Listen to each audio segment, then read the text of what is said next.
Les vraies voix Sud Radio. 3 mots dans l'actu qui sont Félix, réquisition fortune et Miss. Le parquet réclame 20 ans de prison contre Dominique Pellicot. Procès dit des viols de Mazan. L'avocate générale requiert le maximum encouru. Elle évoque des agissements abjects.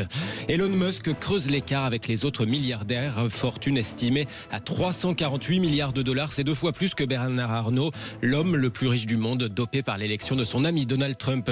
Et puis en attendant de connaître Miss France 2025, on sait laquelle a remporté le test de culture générale.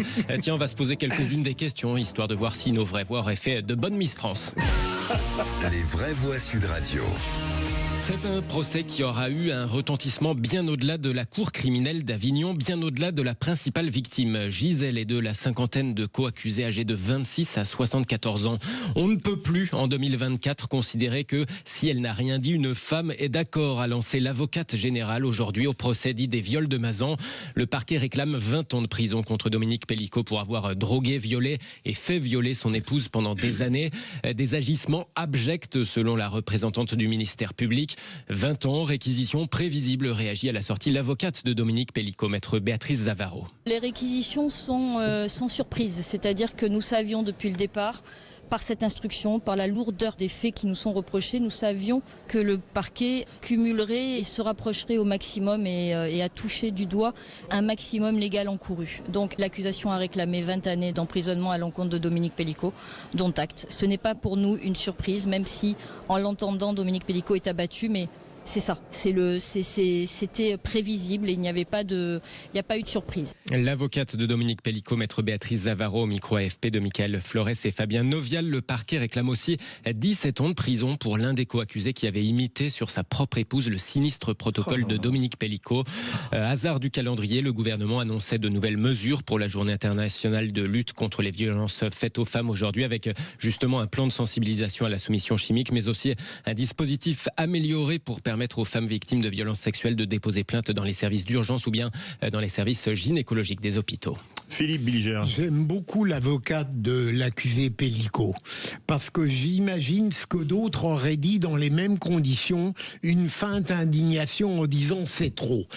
Cette femme, depuis le début, alors qu'elle défend l'accusé qui n'a rien, eh bien, elle n'a pas dit une bêtise, elle n'a pas dit une indignité. Je suis d'accord avec vous, elle m'impressionne véritablement, l'avocate de Gisèle Pellicot aussi, mais l'avocate de Dominique Pellicot est très impressionnante, sa capacité à trouver le mot juste. Moi je pense quand même que il y avait la manif samedi qui était magnifique à Paris contre la violence faite aux femmes, etc. Il y a quand même un progrès. J'en parlais avec un policier qui était là à la manif et on discutait, etc. Il me disait, moi je vois quand même la façon dont on reçoit maintenant les femmes, ça n'a plus rien à voir avec il y a 5 ans, et même il y a 3 ans. Maintenant on va vite. Est-ce qu'on a le droit tout de même, ma chère Françoise, d'être en désaccord avec vous ? La violence verbale est permise peut-être aux vraies voix ce soir. Bien sûr. J'espère que non. La violence ne conduit à aucune solution, cher Philippe. Jamais, jamais. Oui, c'est un procès qui restera de toute façon. Je ne voudrais pas faire de mauvais jeu de mots dans les annales. Et c'est vrai que également, je pense que c'était plus que nécessaire. Ces 20 ans, enfin voilà, il était temps que ça arrive. Et il y en a d'autres. Enfin, en préparant cette émission, je lisais aussi des choses sur des jeunes filles qui ont été livrées par leurs propres parents. Mais je veux dire, ces gens-là, enfin, je ne sais pas. Non, mais c'est un impact planétaire. On a même du mal à l'entendre, à l'imaginer. Le deuxième mot, Félix Mathieu, fortune. Elon Musk creuse l'écart avec les autres milliardaires. Le patron de Tesla, de SpaceX, de X était déjà l'homme le plus riche du monde au moment de l'élection de son favori, Donald Trump, l'homme avec qui il fait des photos de famille et taille dans les dépenses publiques. Mais disons que ça pouvait varier d'une étude sur l'autre en fonction des flux, des reflux, des bourses, des cotations de ses entreprises, etc. Il se pouvait de temps en temps que Jeff Bezos ou bien même une fois que le français Bernard Arnault repasse devant. Mais désormais, donc, la fortune d'Elon Musk est estimée à 348 milliards de dollars. Il est désormais 2 fois plus riche que Bernard Arnault, relégué à la 5e place. Le deuxième, c'est Jeff Bezos avec seulement la broutille de 219 milliards de dollars. C'est nul. Notez qu'avec 348 milliards, Elon Musk bat son propre record de 2021. Autrement dit, jamais personne n'avait été aussi riche que lui auparavant dans l'histoire. Rends l'argent, Philippe David. Rends le fric. C'est pas moi. Rends la monnaie. Troisième mot, Je suis Miss. rassuré, je me faisais du souci. Non mais rends le flou, s'il te plaît. Troisième mot, Miss. Le comité Miss France vient d'annoncer la lauréate du test de culture générale. Oh là là. Miss France 2025 sera élue le 14 décembre, mais en attendant, on sait, oui, laquelle des Miss Régionales 2024 a remporté ce test de culture générale. Et donc, chose promis, chose due, la plus érudite est donc... Miss Picardie 2024, Marina Praca, 26 ans, avec une note totale de 15,5, un remarquable 10 sur 10 d'ailleurs au test de logique. Miss Picardie suivie par Miss Guadeloupe et Miss Auvergne-Rhône-Alpes. Alors bon, si jamais vous posiez la question à nos vraies voix, aurait-elle fait de bonnes Miss France? On peut leur poser quelques-unes des questions. Tiens, par exemple, combien y a-t-il eu de médailles françaises au JO cet été? Allez-y. Ah, je sais plus, 59? Non. 70? Non. 80? Non, en dessous. En dessous, 44, 45? Oui, 29? Non. Bah, vous savez pas quoi, 64. 64. Ah, ben voilà. J'aurais perdu beaucoup de points sur le plan esthétique.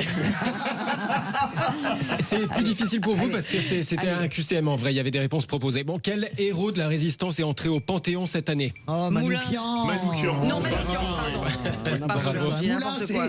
C'était autre chose. C'était l'autre. Oh, une facile, qui est la ministre de la Culture actuellement, sinon?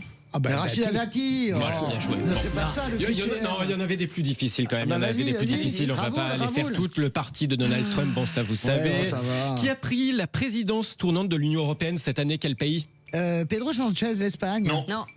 Alors. Hongrie. Bonne réponse. C'est ça. Ouais, c'est ça. Bon. Et, Allez, parmi les plus difficiles, peut-être le compositeur du Lac des Cygnes? Oh bah Tchaïkovski, ça va. Non mais n'importe quoi, c'est quoi ce truc? La présidente des 50e César en 2025. Ah bah on n'en sait alors rien. là, Comment on peut savoir là, ça? La belle de jour. Catherine Deneuve. Catherine. voilà, Catherine. exactement. Et mais c'est la pas nouvelle fini. égérie du parfum J'adore de Dior. Ah oui. La Ah bah nouvelle, c'est pas Nathalie Portman? Non, c'est C'est Rihanna. Chanteuse. Rihanna. Rihanna, Voilà. ça. Ah oui. Merci beaucoup, Bon. Félix Mathieu.